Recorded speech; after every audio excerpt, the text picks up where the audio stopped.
How do you know when you're ready to start dating again after abuse? Are you ready for this?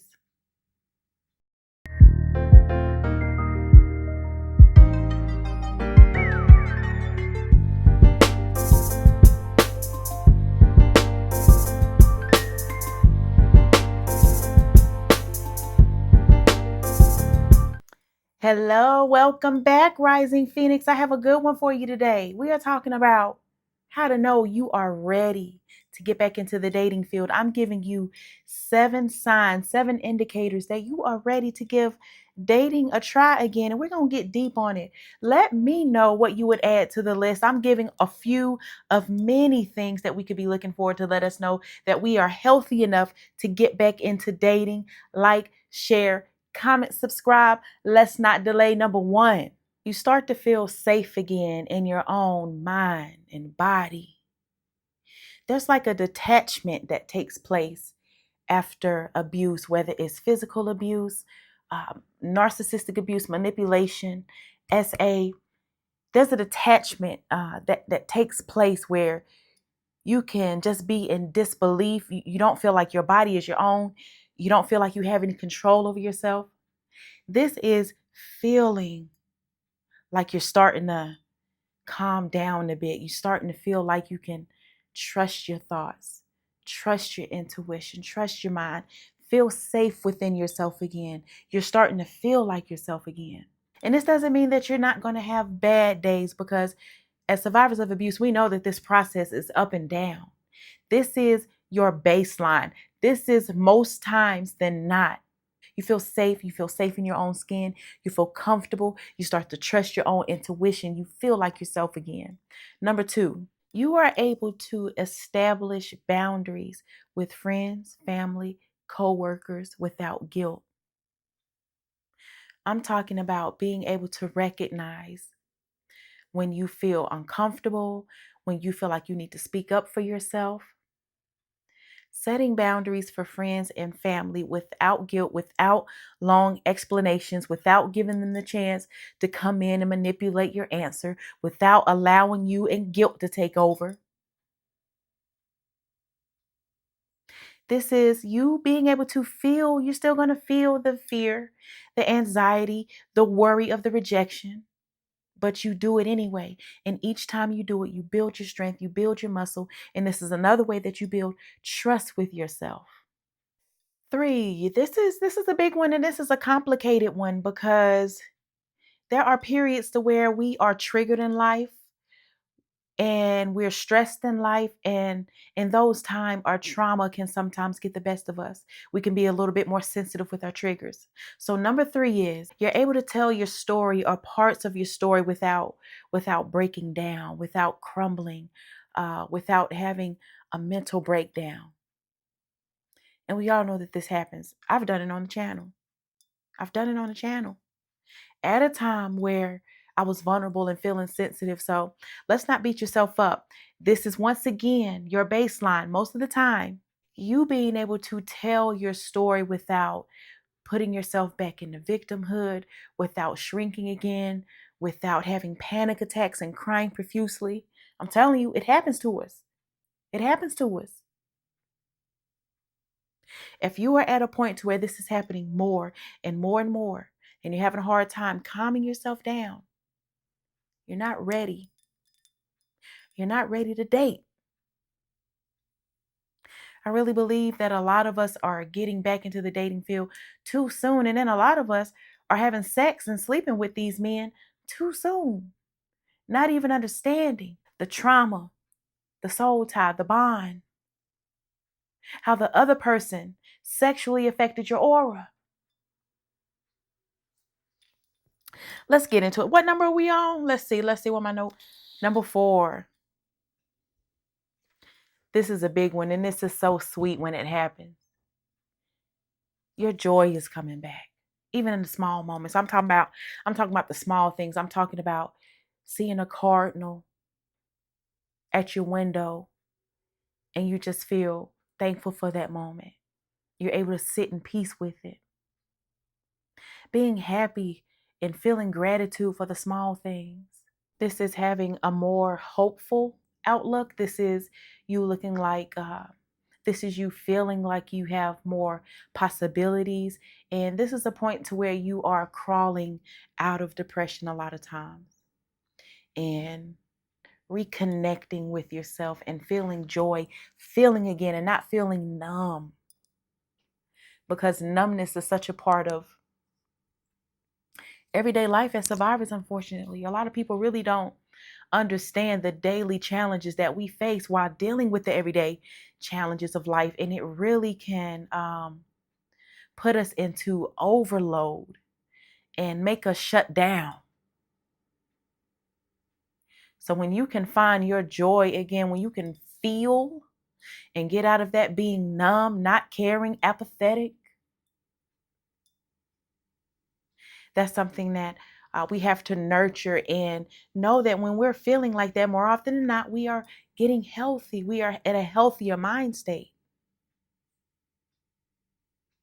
Why complicate things by adding someone else when we can't even find the joy to get up in the morning, to get up and do simple tasks for ourselves, like take a shower, like go to work? You're so depressed you need to call off. This is everyday life for a survivor. If you've experienced some of the things that I'm talking about, tap in, and I want you to know that we are able to change these things.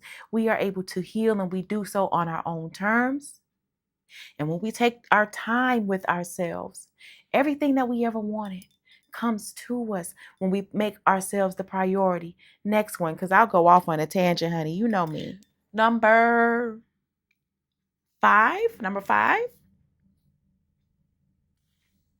You have at least one, I'm going to say one to two, but you have at least one person that you can go to in your time of need, when you need someone to keep you balanced and in check, someone that's going to be honest with you and love you, but not take your shit at the same time. At least one person, some type of support system, some type of accountability partner, somebody that you trust, a family member, whoever this person is, somebody that you can call on when you just feel lost in the sauce, you're sinking, you're drowning. As a survivor, we already have a hard time asking for help and reaching out. And many of us might not even have that one to two people, and that's real. A lot of us might not even have that. A lot of us might not have even made it to the point where we feel safe enough to let people into our internal space of what's going on, because a lot of people can't handle that type of information with safety, without judgment. So I understand if you're having that pushback, but hear what I'm saying. There are many ways to have that one to two people. It can be a community organization. It could be some type of book club. It could be a club or a group to where it's a mom club or something where you've had a similar experience. Somebody that you can reach out to that understands, someone that can help to put a smile on your face when you were down, when you were depleted, when you were having difficulty picking yourself back up. It makes a difference. And as an introvert, honey, I'm telling you, as an introvert who does not trust people, I love to be alone. But in my times of depression and isolation, I go extremely hard with the isolation and the blocking people. It's not healthy. So please have someone that you can depend on to keep yourself afloat and to keep yourself from sinking, because it's easy to do so. Next one.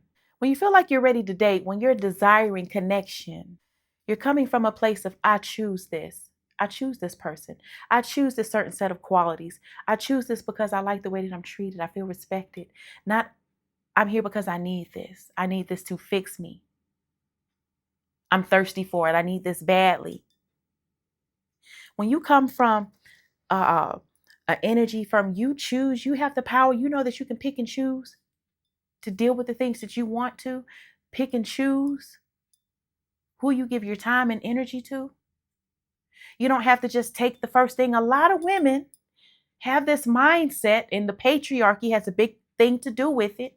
A lot of us just feel like we just have to accept the first thing that come into our lap because he flirted with us and he was nice and he was cute. Maybe he spent a couple of dollars and bought us a little drink. Think about how valuable, how precious you are. Think about what you desire, your goals, what your future entails, and what type of people can produce the outcomes that you want. You have to be able to not be thirsty and need the validation, need a relationship. Become a choosy lover. Number 7, you notice red flags. You notice them quicker too. You notice red flags, and not only do you notice the red flags, you pause, you think, you reflect, you observe, and you walk away. If you are not a woman that can walk away when you are being disrespected, when you are not being valued, when something simply is not working out, when you're not on the same page, not on the same level, not you just hanging around and seeing where it goes because he's cute, because you staying and hanging around because he got a nice job. This is you recognizing all the red flags, all the things that might be a blockage for the things that you want. When you see this person love bombing quickly like the narcissist did, you know to go ahead and jump ship. You know how to go ahead and communicate your needs and see how they react to see if you're going to proceed. You cannot be a woman that's afraid to walk away, and you must learn to do so quickly, because the more quickly that you recognize, the more quickly that you do so, the more time that you save yourself, because we spend so much time trying to fix people, trying to chase a thought, an idea of something that we think we need. If you can't walk away, you're not ready, and we have to be honest. We have to be honest about this. And we also have to be sexually disciplined. It's not worth it out here. Them little couple of minutes. If you know what you do, if it's going to be good anyway, is it worth it? Is it worth that? It's deeper than sex. When you're letting a man enter your body, enter your portal, without getting to know him, without due process. So please, let's be disciplined. Let's be wise. Let's know in our spirit when we are ready.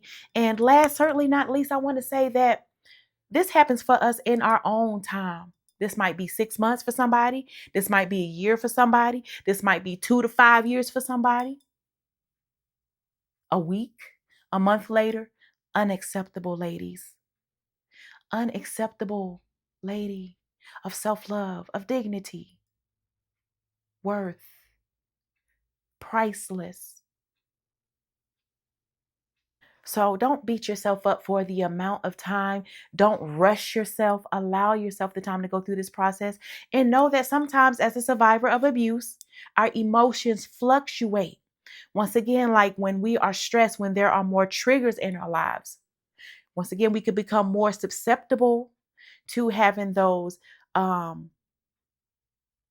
relapses, I call them, when we might have a panic attack, when we have get very anxious or anxiety, or maybe go back to really feeling thirsty and feeling like we need somebody's validation. We will have those periods and times, but what do you do when they happen? And more often than not, what is your baseline? Are you healthy enough? Are you ready to date? Was this helpful, family? If it was, like, share, comment, subscribe. Until the next time, I love you. Be blessed.